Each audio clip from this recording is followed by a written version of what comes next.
This is Radio Cairo. We are coming from Studio 3. My name is Dr. Amr Mabrouk. Dua Muhammad is at the control, and today is the World of Info.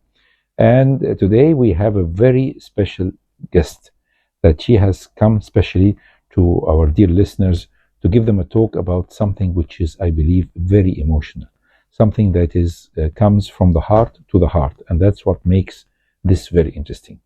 Today our guest is Ms Femony Okasha.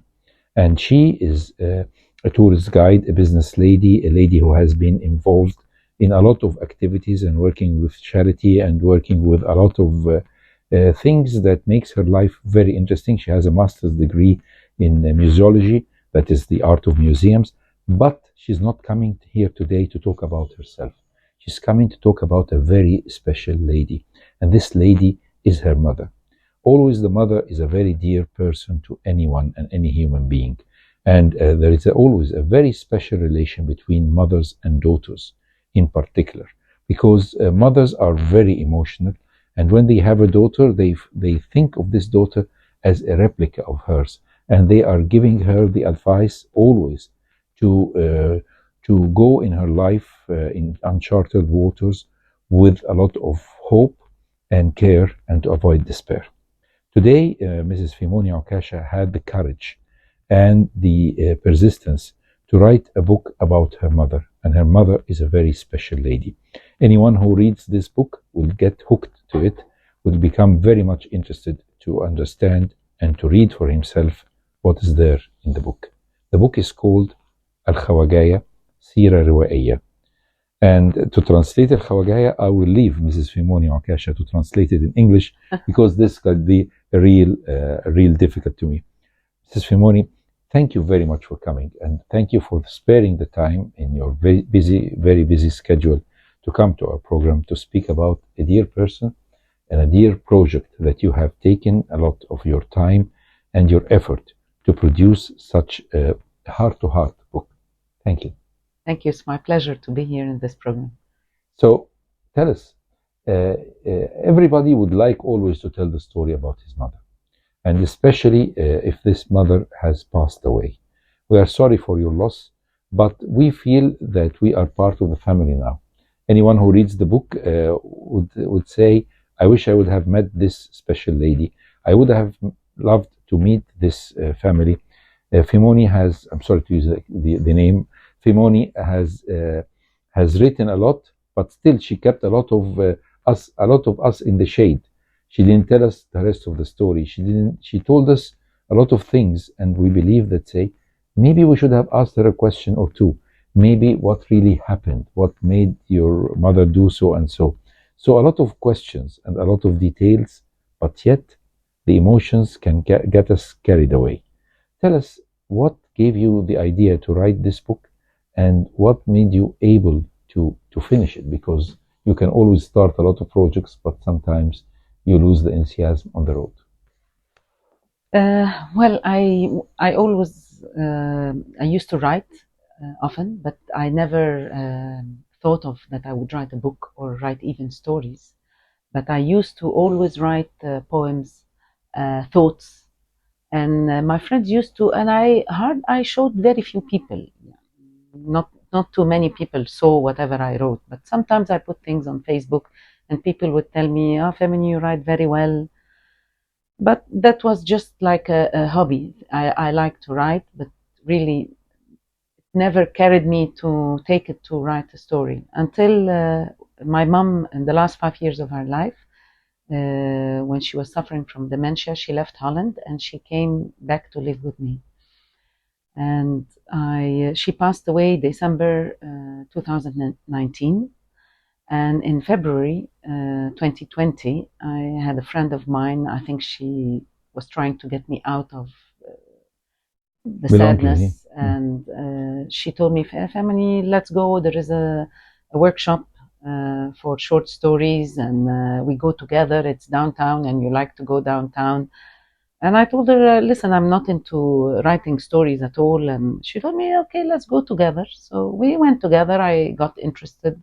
But I told the person who was giving the workshop, I told him, listen, I don't write stories, but I'm just going to listen And I used to read everybody, like every week they tells them like a topic to write a story about, and I would read the stories and comment, and that's all. But I wasn't like motivated to write until then COVID came, and we transferred, instead of going downtown, we took the course, the rest of the workshop, we took it online.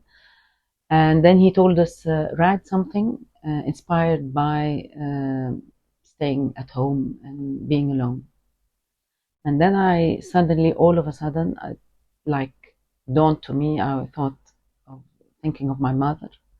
I thought if she was alive now, and before, in the big early stages of dementia, and if COVID had happened, how she would deal with it.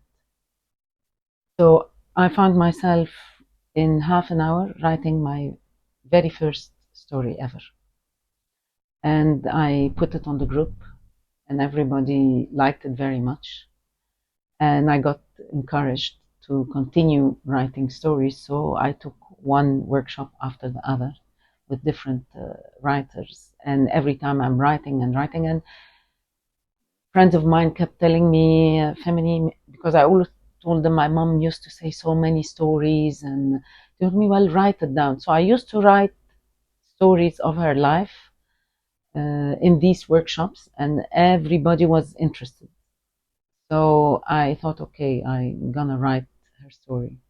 The motivation was that I didn't want her stories to die with her. She was always telling many things about her life in Holland, about how she met my father, about their love story, about their first fights when they married, and how she laughed and everything, how she dealt everything with humor. And she was a very lively person, and always telling stories. And I was really scared. I was thinking, like, I might forget these stories myself. And I'm thinking, like, she lived such a long life. She died when she was 88, and I need to document these stories. So it started from this. I made a timeline, and I was starting, like, whenever I remember something, I write it under a certain period of her life. And this is the way it started. And it took me a year and a half to finish the first draft.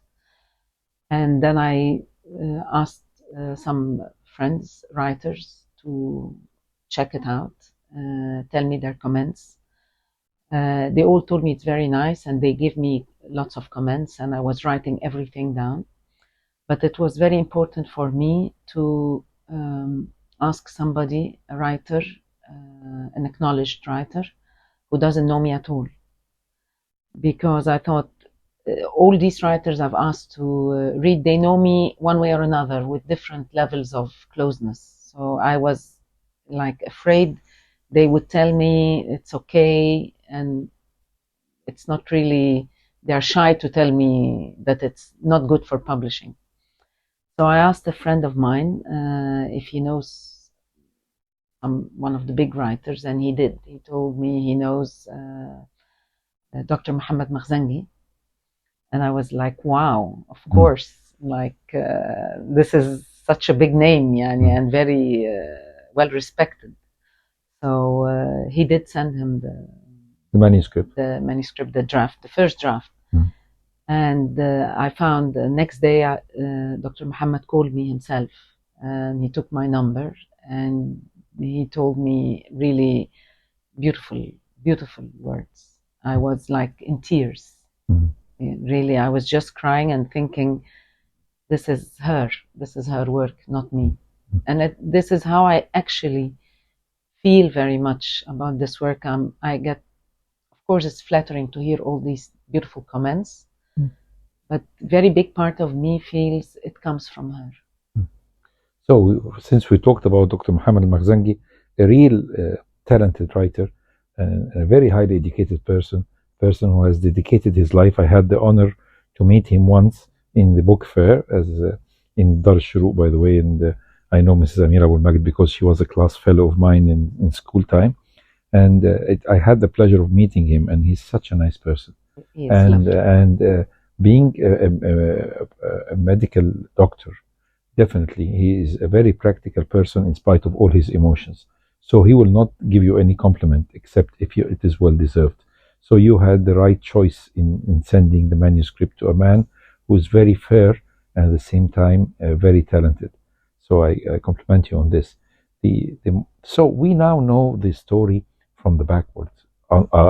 Let's start from the very beginning, because your mother, as you called her El Khawagaya, because everybody called her El Khawagaya at that time, because she has a different life in Egypt than all the foreign ladies who got married and lived in Egypt.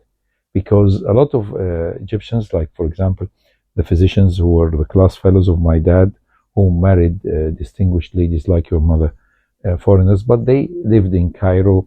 They stayed in Cairo more or less. They were married to people who were physicians who were stuck in Cairo, and therefore they lived a Cairene life. Your mother has married to your father, a very distinguished engineer and a man of coming from a very well-respected family, but her life with him took her to different places that people would really not to expect to see foreigners living, whether this is moderated Tahrir, which was a very primitive place to start her life as a newlywed lady, and to Tanta, which is of course a very distinguished city, Mahalla Kubra, I mean in part of the Gharbiya, the governorate, and of course a very distinguished city and a very organized city, but still it is way away from Cairo and from Alexandria, where usually the foreigners are living. So she had a different life, and she's coming from Holland. So this is a really very interesting life, because she has been born before in the early 30s, has seen World War II with Holland under the occupation, has seen the German forces not that friendly, but at the same time not that aggressive as at other places. But she has seen a lot, and she decided after the war to get out of the imprisoned, having the feeling of being imprisoned, to travel to the UK. This is something, how a lady who decided to travel to UK ends up in Egypt. I think this deserves to be told to our listeners. We don't want to burn all the story, because we want the people to read themselves, but we'll take some milestones. The milestone is your mother lived in Holland with two of her sisters, her parents, who were very supportive, and they have given her the right to explore the world, because she has suffered from the claustrophobia of the war. And she said, I will go out and I'll go to the UK. She actually, because her two sisters were very outgoing, one stayed in the same city and the other one left the city. She wanted the big city and she went to live in Amsterdam. And my mom was like, because she's the youngest, I think she didn't want to be in the shadows of her sister always, and always under the protection of her sisters. And she was always considered shy. Everybody considered her a shy person. And I think she wanted to get out of this and make a life of her own, and make decisions for herself, and find her own discovery and her own destiny in a way. But she always said that she never thought she'd end up marrying somebody with a dark skin and dark eyes. She always thought she'd marry a typical Dutch guy with blue eyes. And but I think this is where destiny took her. So she thought going to England, the Dutch, they learn in school English and French and German. So she had already like 4 languages, Dutch, German, English, and French. And she went to England, and her father like encouraged her, but he told her, you better stay with a family. So the safest job to do, to be able to stay with a family and being protected with a family, was to be an au pair, as a babysitter. Yes. So she had a friend already in England, and she told her, okay, there's this family there. So it was outside London, and it was a Jewish family by coincidence. They had 2 boys, and she stayed with them, but she always, when the weekends she went to London, she wanted to see the concerts. She likes the movies. And she likes music. She plays cello. She plays cello. Her two sisters, one play piano and the other plays a violin. Yeah. So they formed a real tritet. Yes. A very interesting tritet. Even the father played the organ, and the mother played also the piano. So the whole family was really into music. Very much. And so after 1 year, she decided, okay, now she knows how to get around. She knows London quite well. So she thought, okay, I better go and find another job with another family in London. And she looked for a job, and she found with another family, Egyptian family. This is really quite strange. Yes. And this family was my aunt and her husband, who were in UK for a year. He was with the railway station in quite like a big position there, and he was staying there for a whole year. And they had one girl, my cousin, 3 years old she was at the time. And she ended up by becoming an ambassador of Egypt, right? Yeah, exactly. This is not burning part of the story, yes. Because her character didn't appear, so I'm not ruining the story for the listeners, right? So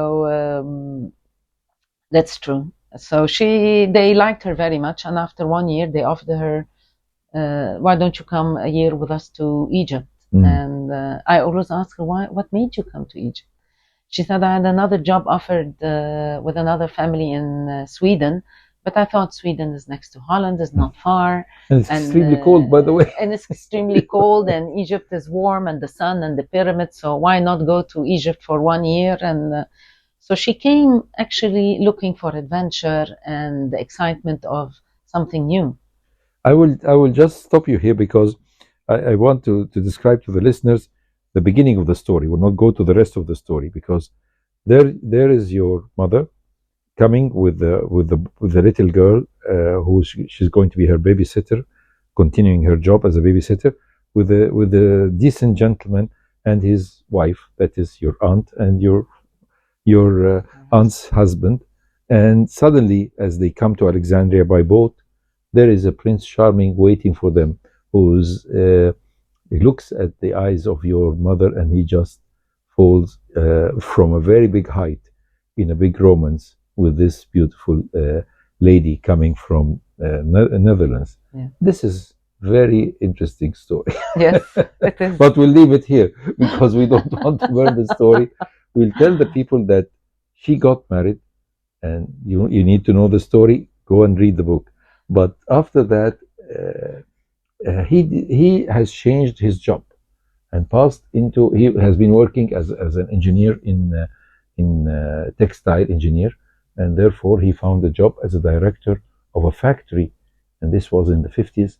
That is responsible for building, for weaving clothes for the impoverished, and this was in Madinat Tahrir, a very primitive place at that time.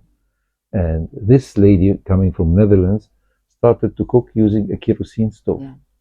She always told him, if you would have married an Egyptian, she would have never accepted to cook for 5 years on it. But this gives us an idea about the great love they had. All I can remember actually is my parents really like joking together, and he was a flirt. But he flirted even in front of us in a very joking way, and in a very funny way. So and my mother would make also jokes with him. Oh, I see you, and like we are all the time teasing each other. My parents teasing each other, and we are like, let's who is going to do what, and so it was always very fun atmosphere at home. He had a very lovely sense of humor. Yes, and. He worked very hard, very dedicated, and he had a son in 1956, right? Yes. And then another son in 58.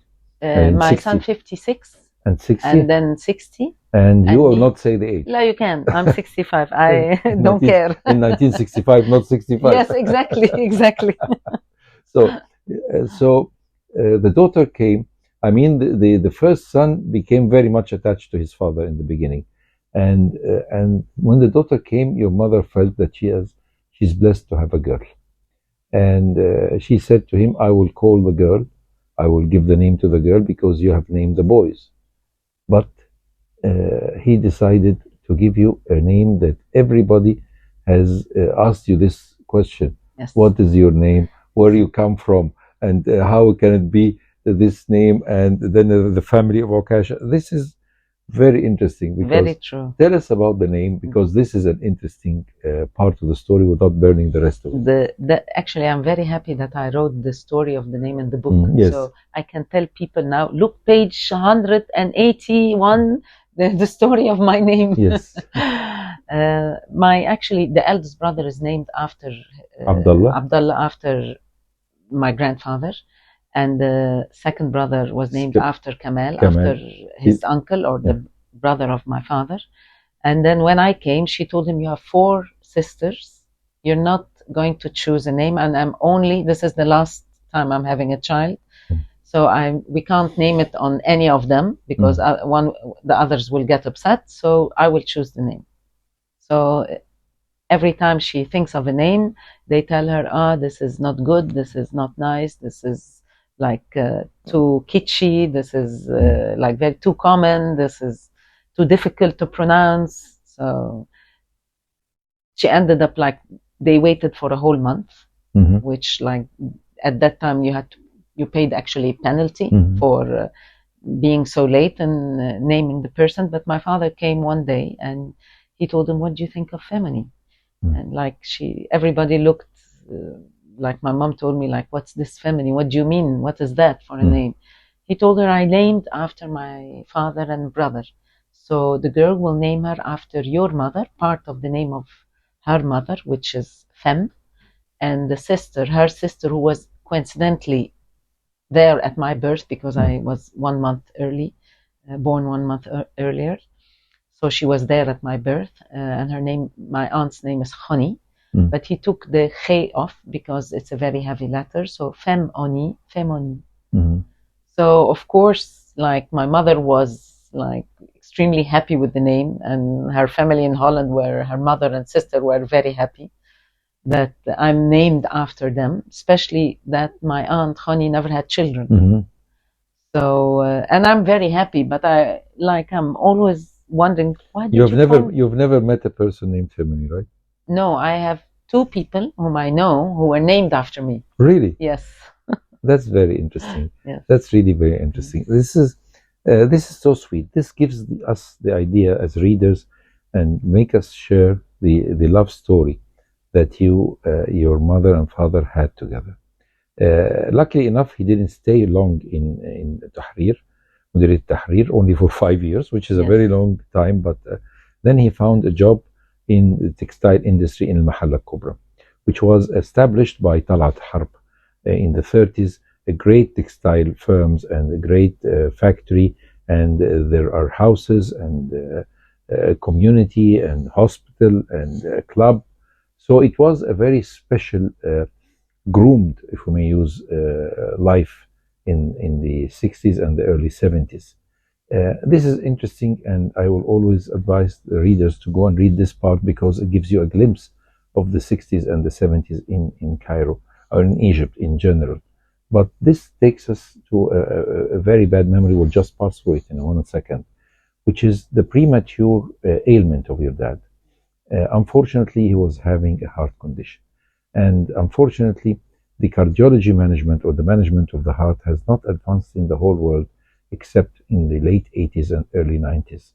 So any patient or any person who develops a heart ailment is usually finding himself in the end suffering from the dreadful end of losing his life, because the medicine was not advanced. There was no castration or stents that were made. So this was tough on an 11-year-old girl. Your brothers, your siblings were a bit older than you, so they have taken some time with your father. The loss, you have given us an idea of the loss, and the emotional part of the loss is very important because you have shown how much your mother and you yourself suffered. Gives us an idea of love. Indeed. Right? Indeed.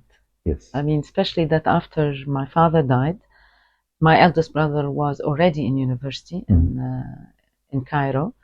It was the last year of high school for my second brother, and he was going to university also, and he went to university, sports university in Alexandria.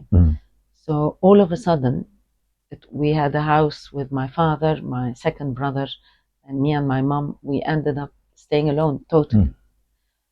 In a way, this connected us very strongly together, and especially that my mother really, she was, like I told you, a storyteller, and she liked, discussing everything. And she told me things that mothers at the time wouldn't even dare tell their children, and made me responsible for the knowledge and the freedom she gave me, which I think was a brilliant way. So she told me, you have the freedom to do, but be aware that whatever you do is going to reflect on you. And I'm merely going to support you, but you're the one who's going to suffer.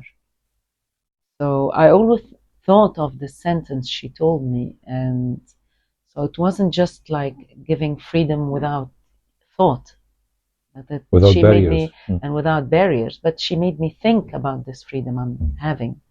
And she discussed everything, lots of things with me. I used to discuss why this, why that. And she would always we would talk and reason with each other. This is really very interesting, because the next part of our episode today will talk about the mother-daughter relation.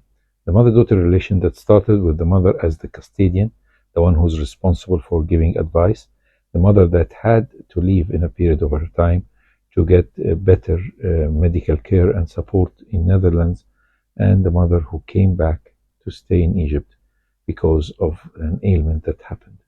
So stay tuned to Radio Cairo. We're coming from Studio 3, and we are talking with Ms Femony Okasha about her beautiful book, الخواجاية, سيرة روائية, and definitely stay tuned with us.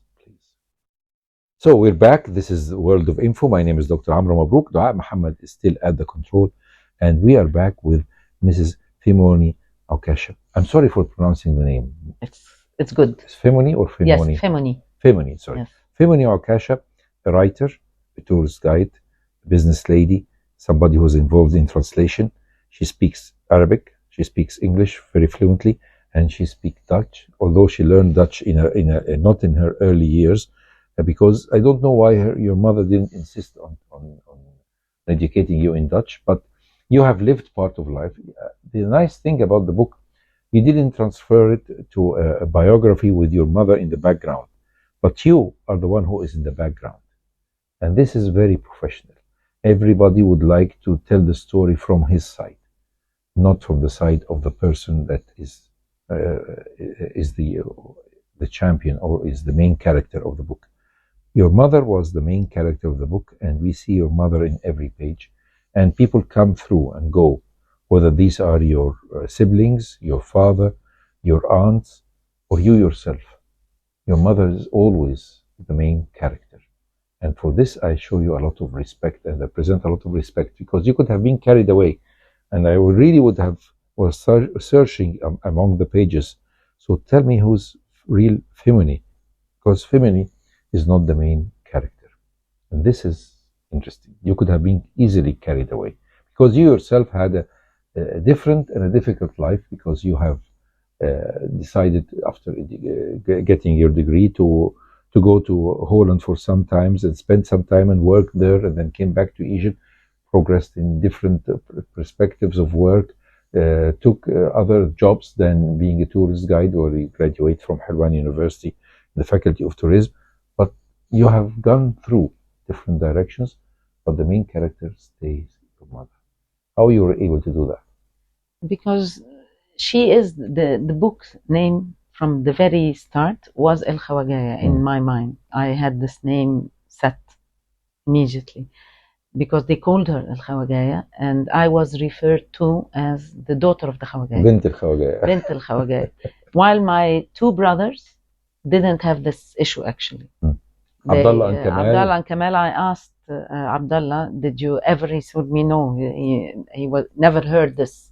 Never heard that anybody would say that he's the son of the Khawaja. Abdullah kept a beard for some time, right? Yes, looking till now. like a... Yes, but he's like the boys are always referred to the father, and the girl is mostly referred to the mother. And since people think that I look like a bit foreigner as well because I have colored eyes, so they always regarded me as the daughter of the Khawaja.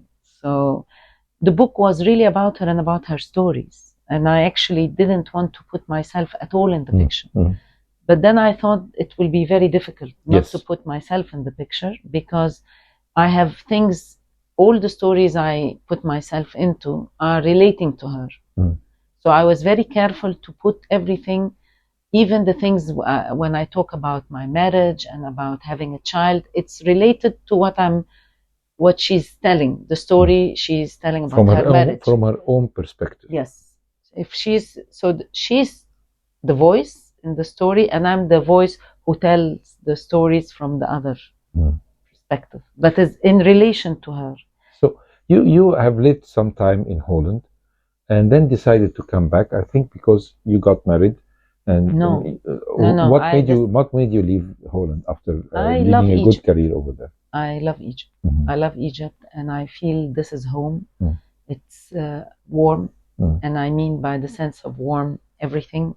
Warm as with people, warm in weather. I couldn't stand that the sun doesn't shine every day. I never thought about the sun until I went and lived in Holland.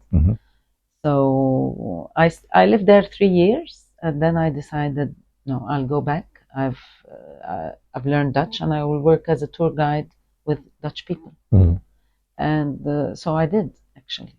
And at that time, when I decided I'm going back, my mom had moved to Holland. And my 2 brothers were married already. So I went back to live alone in the house, working as a tour guide. My mom used to come for visits to tour guide in Dutch language. In Dutch language, English and Dutch. But also, I was the very first Dutch guide, as a woman Dutch guide in Egypt. So we had always connection. I mean, we had also, my mother, I think, made sure that we have strong connection with the family in Holland. And my eldest brother worked, although he studied engineering, but he worked in KLM.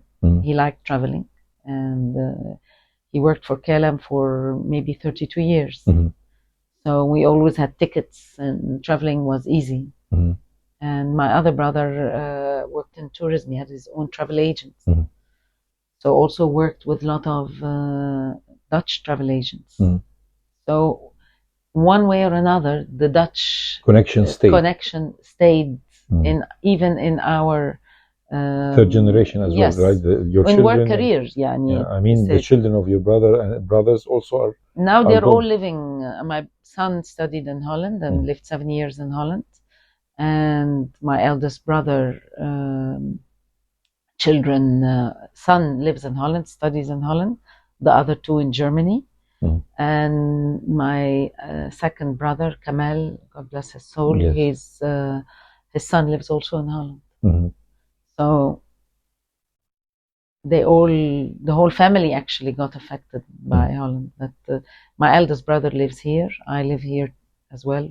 I mean, I think we both love Egypt, and we feel this is home. But also, Holland is my second home. Definitely. I feel also connected. Which is good that you remain connected with your aunts and your grandmother and grandfather for some time. And my cousins and nephews. And it's very important for me to go at least once a year to Holland and see the family. I feel also it's really my second home. Since we are going through this, we have to go to 2 important parts in the work, which really have touched my heart. And I believe that anyone who has read this book will get involved emotionally in these 2 scenes. The first scene is when you described your visit. You decided that you're going to have a documentary about your mother, and you decided that part of this documentary will be the villa that you lived in for almost 10 years or 11 years Even more, even No, after the death of your 16 years. yes, 16 years, because you insisted on staying until you solved the problem of housing. So until you won the case, you stayed in Mahalla Kubra, in this beautiful villa. And then you describe in very emotional, hard words your visit to this villa after being this villa partially neglected, partially left. And you went, and the garden has been deserted for some time, and there are no more flowers, and there is no more life, and life that ceased to exist there. I think this was the hardest pages in your work, and I believe that you have written them with a lot of tears in your eyes, which you were successful in bringing to my eyes. And this what pushed me to get in contact with you on the spot and tell you that I'm enjoying the book, although it's very hard these moments. We always long with nostalgia to the places that we love, and when we go there, we find even the places are bigger or smaller than how we felt. For example, when you visit your primary school, and it's always having big buildings, and then when you go there now and you find that it's really quite small in comparison to the university that you've been to, or the life, or the places that you visited later on. But it remains a very important, dear part to your heart. That's very true. It was very emotional, this trip. I actually, when I decided I'm starting the book, and I was actually like maybe halfway through it, it dawned to me all of a sudden that when my mom in the last 5 years, when she lived with me, I used to take lots of videos of her. And because our roles really changed, she became my daughter, and I became kind of her mother, taking care of her. And we enjoyed to do many things together. Although we had lots of difficult times, of course, people who suffer from dementia, it's not that easy. So there is always the hard time and the good time. But we enjoyed each other's company, and I enjoyed her company tremendously. And I used to take, when you have a child and you're taking films of your child, this is what I did with my mother. So it dawned to me that all these videos that I took from her, what am I going to do with them? And in the story of her life, and in the houses she's lived in, and all these cities, there's lots of visual that can be seen in this film. So I decided I want to do a documentary as well. So I decided to take a workshop in documentary. I stopped the writing for a while. I did a documentary workshop. I did several ones, and I started filming immediately. And I went to Mahalla to visit. That was the visit that I went, and I saw the house, and of course I was in tears. And by coincidence, 3 women were passing by in front of the house, and I was like filming with a small camera, and I was afraid they will be offended that I'm filming the house. They think I'm filming them. And then I told them, I'm sorry, I'm filming because I used to live in this house. And one of the women said, are you Femony? The Egyptian pronunciation of my name. My Egyptian pronunciation, yes. Sorry, it was like that. Exactly. So I was like flabbergasted, and I told her, do you know me? She said, I was with you in kindergarten. And I realized, of course, she doesn't remember my face, but the name. This is the blessing of the name, yes. And of course, the looks like a foreigner, and she knows somebody looked like a foreigner, lived in this house, and the name, it's not easy to forget, of course, because it's very different. So I was like really just started crying, and I couldn't believe that. What a coincidence. And unfortunately, I never took her name or anything. I was in such a state of shock. Right? And unfortunately, I went there a second time. Second time I went to film in the area, like a year later, and the house was empty. The first visit, there were people living in the house, and I refused to go. I told them I don't want to spoil my memory of anything, how it was. Second time I went, the house was completely empty. The door was removed because they were going to pull it down, demolish the house. The whole area was going to be demolished. So I went inside the house, and this is when I came back later and I wrote this emotional text. And it was very emotional. It was beautiful, actually. I'm very happy that I went without seeing any piece of furniture from somebody else, because I could really hear everything. I was supposed to go and film in the factory, but I maybe stayed 4 or 5 hours. I couldn't get myself out of the house. This takes us to another bitter part of the story, which is when you took your mom when she was more progressive in her dementia and took a plane and reached Amsterdam, and your mother got the typical attack of an anxiety that anyone with dementia refuses to leave the plane, and it took you maybe 2 hours of convincing. This is very hard talk. It was very hard. You shared the experience and you transferred all the pain in it to us as readers, and we have similar experiments, and a lot of us have faced that. Me as a physician, I've seen that a lot, and me as a person, have seen that. So definitely this was hard, but the nice thing is the beautiful ending that you added when you brought somebody she knows, and she became involved, and she was very happy when she saw him. Tell us about this moment of victory. Don't tell us about the moment of bitterness. The moment of, actually, I think after it took us 2 hours to get her out of the plane, and I couldn't get her out of the chair. They put her on a wheelchair eventually, and then we stayed she wouldn't go in the taxi, so we had to wait in a clinic. And then I called my son, who was living in Holland at the time, studying.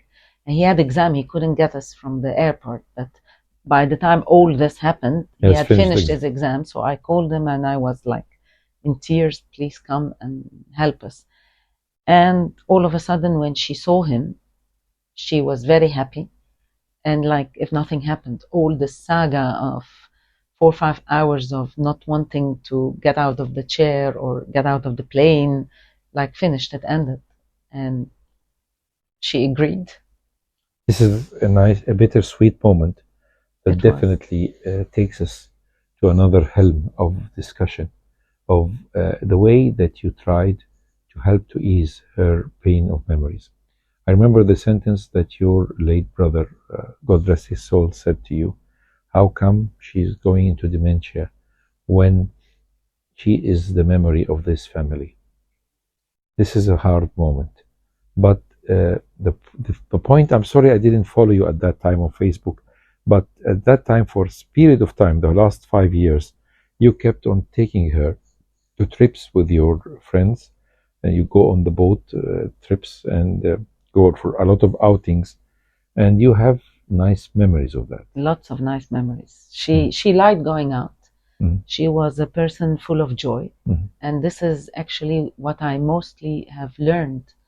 Although in those 5 years, although she spoke less and less by the end of the 5 years, but she remained having the joie de vivre, as they say. She always wanted, like, okay, let's go out. Yes, let's go out. She would listen when we took her to the opera. I took her 2 days before she passed away to the opera. And she knew the music, and she was like making the melody and like in a state of joy. So it was always a pleasure, like, let's go out. Yes, let's go out. And everybody loved her. All my friends loved her. I used to go to certain places downtown, and all the waiters would ask about her. Where is she? Okay. And whenever she comes, they would like kiss her hand, and they felt like she's their mother, and she's always smiling. And although she didn't talk much in the end, but she had such a lovely smile on her face, and always colorful, and like to look good, and happy to watch people, happy to watch, even sit in the car and watch the buildings. Whenever she saw a child, that was like her joy, to see a child, and laughing with the child and playing with the child and want to carry him. And dogs and children were like this is her ultimate happiness. Yes, we want to leave this program in good memories. And I think you're describing of how she loved children and loved the dogs, which are really very kind animals, and they get to the heart of anyone. And you had raised a lot of dogs through your life, as you have seen, as you have told us in the beautiful book, especially in Mahalla. And they were baladi dogs, like the one who climbed the pyramids. True. So exactly. So they are smart, they are good, and they are up to adventure, as they say. He was chasing a bird, and then he found out when he climbed upstairs to the pyramids that the birds can fly. He cannot, so he had to come back.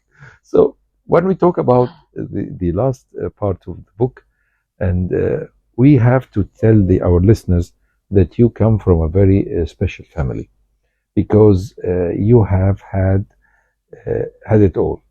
Your grandfather was a famous founder of the Egyptian theater, and from the Egyptian side, of course, and he was quite famous for that. And your grandmother from your paternal side was a very famous actress, and she was she was Jewish, and then she turned to Islam, which is not important. What's important is that you have a lot of Egyptian woven in material. You have Muslim, Christian, Jewish ancestorship, which gives us an idea of how Egyptian you are. Yeah. And the picture that I loved is the picture that when you thought to make a connection with Victoria, your grandmother, with a famous picture of her during her theatrical years. And she's the one who taught your mother how to cook Egyptian food. Yes, she taught her to cook molokhaya and to make the sound of shaha, the scream when yes. you put the garlic yes. and the coriander in the molokhaya. So, and my mother, till the very last minute, whenever she did molokhaya, she always did this, and I do it also. Really, you yes, know how to do molokhaya. Yes, of course. This is very interesting. So when we go through the pages of the book, Al-Khawagaya, how should we translate it? The foreigner, I don't think foreigner is matching. That's I'm hoping it would get translated. So I don't think it's going to be you shouldn't put the foreigner, because foreigner doesn't give it justified. It's just give it as a stranger. Yes. But Khawagaya is any foreigner who lives in Egypt and partially talks in Arabic. Yeah. Is the one who's called the Khawagaya. And we refer a lot to Al-Khawaga, who's somebody like, for example, when Yahya al-Fakhrani, the great Yahya al-Fakhrani, presented one of his main roles, and he was called Al-Khawaga, and he spoke Arabic. Yeah. So Al-Khawagaya is a very kind word of describing somebody who is not Egyptian, but he is related to this country.